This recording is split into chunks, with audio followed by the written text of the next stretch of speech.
Et voir une salle de spectacle rouvrir, ça aussi, cela aurait sans doute plu à Annie Cordy. Alors c'est le cas de Beaux-Arts qui organise ce week-end une rentrée festive. Diane Warland, bonsoir. Vous êtes en compagnie du directeur Paul Dujardin.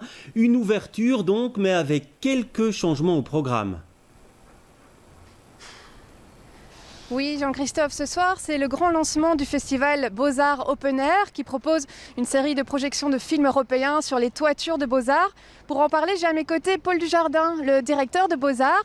Alors, Monsieur Dujardin, avant d'aborder le festival, est-ce qu'on peut vous demander une réaction suite à la mort d'Annie Cordy, qui nous a quittés hier à l'âge de 92 ans et qui était à sa manière un monument du patrimoine culturel et artistique belge?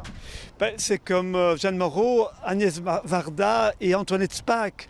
Toutes des femmes qui sont nées en 1928 et qui ont été des femmes qui ont réellement changé le monde de l'homme au XXe siècle. Quel hommage et quelle tristesse que toute cette génération de femmes disparaissent, mais ils laisseront vraiment le monde fondamentalement différent. Merci beaucoup. Alors, le festival Beaux-Arts Open Air commence ce soir. Il propose la projection de films européens sur les toitures en plein air de Beaux-Arts, mais pas seulement. Expliquez-nous. Je dirais d'abord, c'est fondamentalement lié à ce post-Covid ou en même temps Covid qui nous a fait ressortir à l'extérieur et de rendre en fait la culture encore plus inclusive, une culture pour tous, ici et à Bruxelles, pour tous les Bruxellois. Alors le thème de la saison qui s'amorce, parce qu'il n'y a pas que le festival, le thème que vous avez choisi, c'est art et santé, comme un pied de nez à la période très difficile que le secteur culturel vient de traverser pendant plus de 6 mois.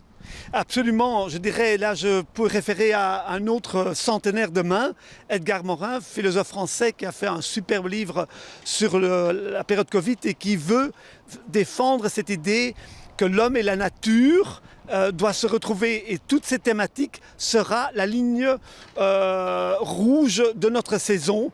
Le bien-être après cette santé, je dirais, physique, la santé mentale est fondamentale et la culture est fondamentale dans le bien-être de notre société.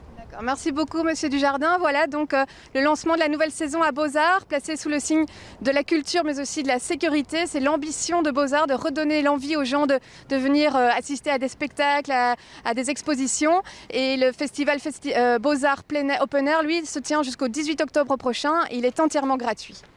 Voilà, merci Diane pour ces explications. Et c'est une ambition que nous partageons, en tout cas.